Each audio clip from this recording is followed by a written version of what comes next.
Hey, Salmon Arm Silverbacks fans. My name's Nathan Kanter, the voice of the Salmon Arm Silverbacks. And joining me right now I'm in Toronto. Joining me from Salmon Arm is Brooks Christensen, your Silverbacks general manager and operations manager. Welcome to the Salmon Arm Silverbacks spring update. We're just going to go over a few things, of course. Times are a little new, a little weird, certainly throughout the whole sporting landscape and in the BCHL as well. So we're just going to talk about a few things, some commitments, of course, the impact that COVID-19 has had on the team and the league. So do you just want to start by talking about what that has meant for the organization, for the team, that there is no spring camp and, of course, no playoff revenue? It's been a little tough on organizations. What has it meant for the Silverbacks? Yeah, I mean, obviously a difficult time and a unique time. I mean, it's very unfortunate that we weren't able to play our second round. And obviously COVID-19 is a lot bigger than just hockey. And that's a big reason why we're in this situation. But, felt very bad for the players not being able to have that opportunity to play the second round. Obviously from a business standpoint, the revenue that was lost from that is a strong piece of what we were hoping for. And spring camps. I mean, we postponed our spring camp for now with the hopes that maybe we can have it in June, July, or August, depending on what exactly happens here. But there's so much unknown. So, I mean, it's obviously in the off season, you rely on those kind of things for revenue. So, not even be able to get in the rink right now has been a bit different working from home. But, we've stayed busy. Tyler and I have obviously been doing lots of recruiting. So there's obviously a positive side to it as well. We're staying safe at home and making sure, and hopefully all of our sponsors are in the same situation of staying safe, but are also being able to have some business revenue coming in. I know anytime we can try to support a takeout restaurant here in town, or gas stations, grocery stores are obviously staying busy. So trying to do anything we can to help, and if any sponsors need some help with promoting stuff or letting the people know, we're happy to help as well. Mm-hmm.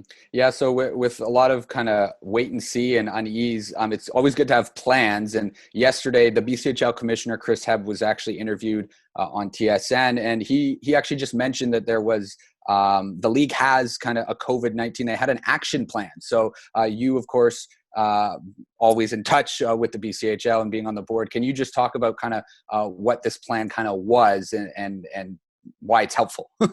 Yeah, I mean, obviously you got to plan for worst case scenario, best case scenario, and see. So, there's a couple things that have been put in place. Obviously, trying to get some government funding for the league. Every team's probably doing their own part to try to get that funding and assistance as well. And really just making a couple of plans of, what does next season look like? Do we need to go to a shorter season? Can we just operate as normal? Really just trying to put plans in place that, when we do find out and get the information, we're ready. And I think that the league's done a great job of setting that up and putting this plan in place. And we've got our AGM meetings over the next month, basically, on a couple of calls.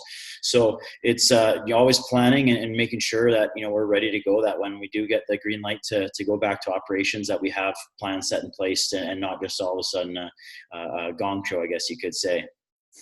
Yeah, so you mentioned obviously the BCHL. It's not like the NHL or even Major Junior in terms of it's a season by season outlook, right? It's a year by year basis. Is there anything else that I'm missing that you want to talk about, maybe about the COVID impacts and what it means and how things have maybe changed? Anything looking ahead to next year? Yeah, I mean, it's obviously so much unknown, and I think you look at our scale of how much it's hurting our league and the BCHL and just junior hockey in general, and then you take that next step up to major junior, and then obviously to the pro and NHL level. I mean, I can only imagine the impacts that that's having on organizations and businesses. For us, obviously just looking to make sure that we're ready to go, and I've talked with our ownership lots, and obviously they're going through their own stuff, but are supporting the team and want to make sure the team's here in Salmon Arm, and we're doing anything we can to keep that here. And obviously, we can't thank enough to the first responders, the nurses, all the hospital workers that I think it's obviously great to have them, still operating and being able to assist in anybody that is sick. And, hopefully everybody's staying safe and our fans as well. Yeah, so let's move on. You talked about head coach Tyler Shattuck, and you, of course, still busy, still doing stuff, of course. Just because there's nothing happening on the ice doesn't mean there isn't hard work happening behind the scenes. So let's kind of just transition into some of the new recruits, and some of them, of course, we'll talk about the ones that have been announced. There are a few defensemen, but before we get to the D, actually, let's start with, we'll go in order. So Lucas Matta was the first recruit announced, defenseman, 2002 born, of course, so a 17-year-old coming into the program. Can you just talk about what kind of player Lucas is and what he kind of brings to the table?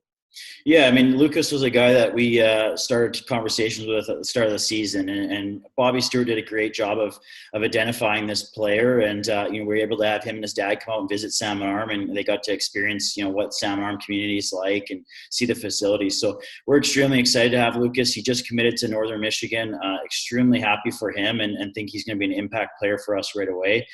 Definitely an offensive player, shoots the puck very well, skates and passes. So obviously losing some of the defensemen that we do this year, implementing guys like him is a huge piece to us, and so very excited to have Lucas aboard, and he's a great kid and excited for the fans to get to meet him. So next up, the one forward announced would be Paul Doorau from Kimball Union, obviously a place that you guys are a little bit familiar with. Can you just talk about what Paul brings to the table? He was, as you reminded me, he was actually ranked for the upcoming NHL 2020 draft amongst the North American skaters. So clearly he's been making – people have noticed Paul, certainly on the ice. So can you just talk about what he brings to the table? Yeah. I mean, obviously, like you mentioned, the KUA group, I mean, Bennett and Newhook were two great character kids, big impact for us down the line. Obviously on a forward side, Bennett was an impact guy, in playoffs for us, a two-way forward, and really thought if there was a chance that we could get Paul was, a great asset for next year. And Paul's game, what we've watched is just, we're very excited to have him in our roster. And if his offensive talents to his defensive talents, just his all-around 200-foot game is very impressive. And obviously looking at what guys we're losing, we're obviously looking for top six forwards that can make an impact, and think that he's going to be a great piece to that. And then going back to Quebec, a defenseman, Joaquim LeMay. Can we just talk about what he brings to the table? The other guy's U.S. prep, and not, I guess, the exact same league, but LeMay comes from a very, very prestigious program. Can you talk about where he played last year and what he brings to the table? Yeah, I mean, when we were able to lock LeMay in, it was something that we're very unsure of what direction he was wanting to go, but extremely excited that he committed to us. And again, kind of to touch on the guys that we're losing and bringing a guy like Joaquim in, he's an extremely well puck-moving, skating defenseman. And I think, his first pass is going to be an extremely big piece to our back end. And, not only that, his offensive game as well. So, a bigger body like himself, I think that, adding a piece like that was extremely important for our roster, and to have a guy like Matta and LeMay both, coming in now, it's very secure on our back end with the guys that we have returning, and obviously expecting big things from our veteran players as well. So very excited to have both those guys on our back end so far. Is there anyone else? There obviously will be more commitments coming down the line. Anything we can tease, or is it just kind of wait and see for those announcements to come out? Yeah, I mean, I think it's something you kind of touched on. Tyler and I have been working, obviously every day on recruiting, and that's pretty much what we can focus on, a big part of it. And Tyler's done a great job at identifying guys as well that he wants to coach, and obviously character is a big thing. And so the players that we have coming down the line, I'm not going to say names yet because I think obviously it's good for the players to be able to announce those as well. But I think we've got a great group of character kids that are going to be coming in with, accountability is going to be a huge thing on these players this year, with the plans to make an impact. A lot of unfinished business, which I'm sure 17 teams with Cranbrook just coming in, but are all unfinished business. And so everybody's going to be eager to get back on the ice and playing, and that just makes this next season that much more important. And so Tyler and I and Bobby have been working extremely hard at making sure that the guys that we have coming in are the right pieces to put us at the top of our division and the league, and that's the plan. I think that we made a huge step this year, and making a next step is going to be extremely hard, but we're ready for it. So those are, of course, commitments to the Silverback program, but there's also commitments going from the Silverbacks to the next level. Always kind of great to see people, of course, get to that next level, but having some players leave, it's a bit bittersweet in some cases. So let's just start with Luke Millimock signing his national letter of intent with Minnesota Duluth. Can you just talk about what he meant to the Silverbacks in his short stint here, but also what it means for him to move on to the next level?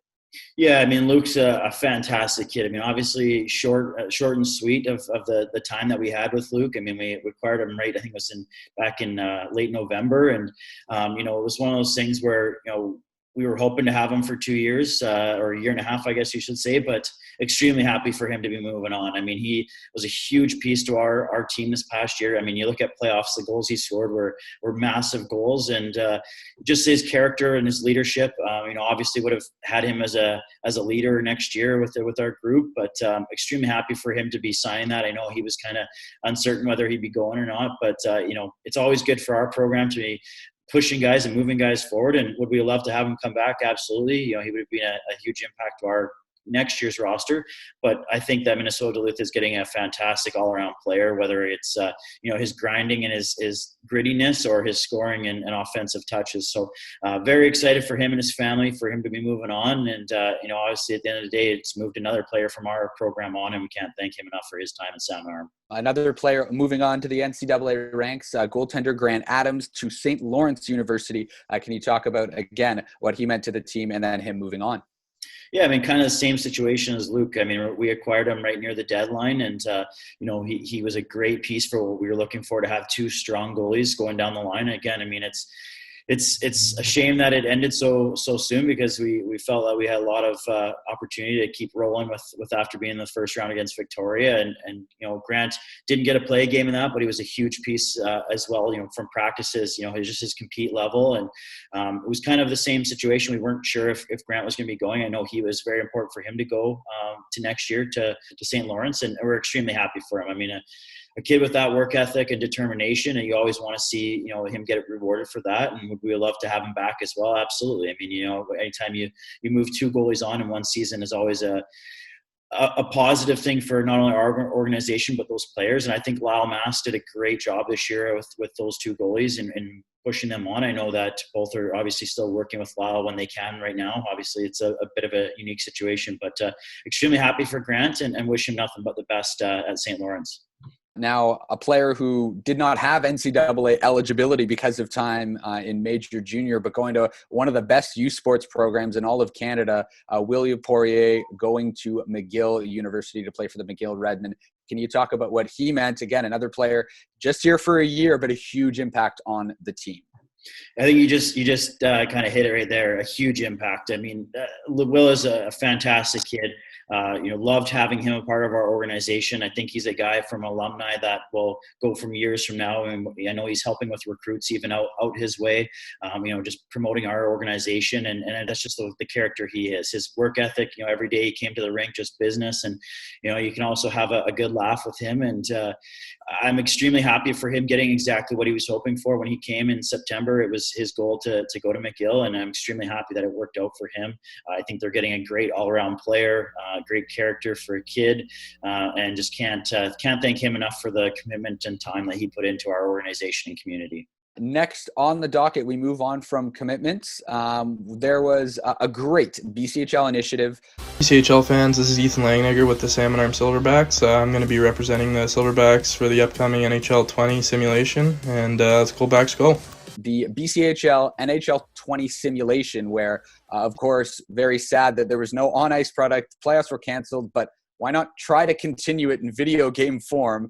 So you can head to our Twitter page, our Facebook page, to check that out if you haven't yet. We're at Salmon Arm Silverbacks and at SA Silverbacks. But the Salmon Arm Silverbacks are Fred Page Cup NHL 20 simulation champions, beating Trail in the second round, then played Vernon in the third, and then the Cowichan Valley Capitals in the final. So let's just kind of talk about, of course, we know you guys, and we were ready for Trail in real life, certainly in the simulation.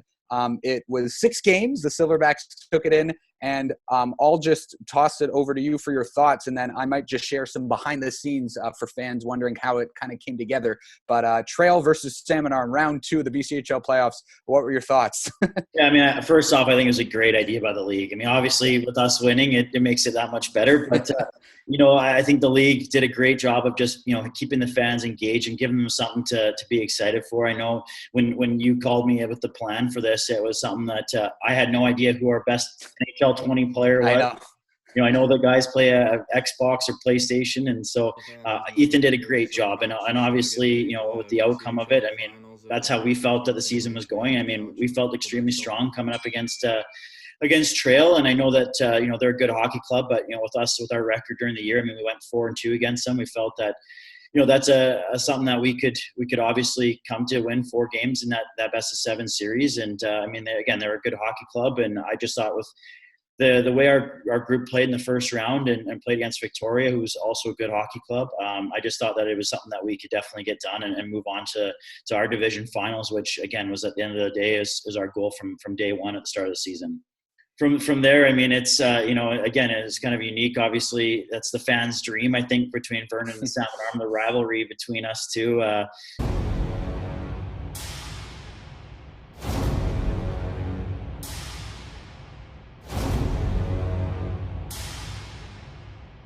Welcome inside the Shaw Center as we kick off the Interior Division Final between the Salmon Arm Silverbacks and the Vernon Vipers. It's something that sells itself. You wouldn't even have to even put it up there just to post to sell tickets. I think it just would have done it itself. So, again, that was our plan to obviously make it to the Fred Page Cup and go from there. So to do it this way and get a banner, I guess you could say, and I've had a lot of people ask, is there going to be a banner? And I will say there's probably going to be something we're going to do. Why not? It's for the fans, right? So, I'll let you talk to kind of behind the scenes of it, because I think it was a great kind of overall idea.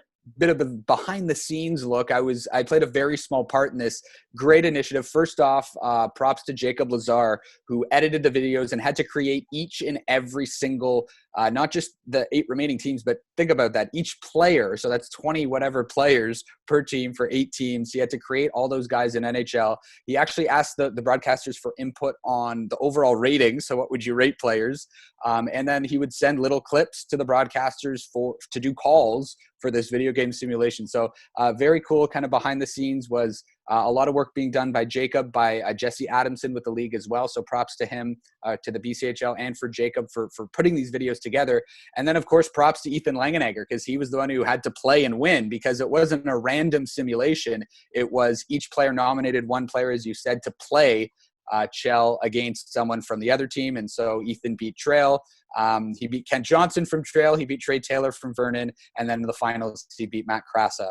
So he went 3 for 3. It was a lot of fun. Again, big props to all those involved. Let me know if is there anything you want to add about this initiative? Yeah, well, I mean, obviously, you touched on Ethan. I mean, a kid that continues to be an impact to our organization after the season's done. I mean, he was a great piece for the 2 years that we've had him here, and then to go and accomplish that as well for the team as well. It's awesome, and I think it was great. I mean, again, at the end of the day, we hope to do it in real life, and to do it on a video game is one thing, and want to do something for the fans. So I think it's fun and unique, and so extremely happy that the league put this on. Again, with the outcome, obviously that's a bonus for us, and just looking forward to getting back at it next year and doing that in real life now. So, we want to thank you all for tuning in to this Silverback spring update, just to let you know kind of what's going on here during some uneasy times. I want to remind everyone to, of course, stay safe, practice your social distancing. You can, of course, I feel that you can't have too many precautions, so stay indoors. Get some fresh air if you can, but of course, social distance, wash your hands, listen to your public health officials, and I'm sure we'll all get through this. I don't know if there's anything else you want to add about COVID and staying safe. Yeah, no, just obviously thanks to everyone. I hope our sponsors and fans are doing well, and we're looking forward to getting through this as everyone's doing their part, and excited to get back into the rink and get back to normal civilization, I guess you could say, and can't thank everybody enough for all their support. Yeah, thanks everyone. We hope we'll see you in the fall of 2020.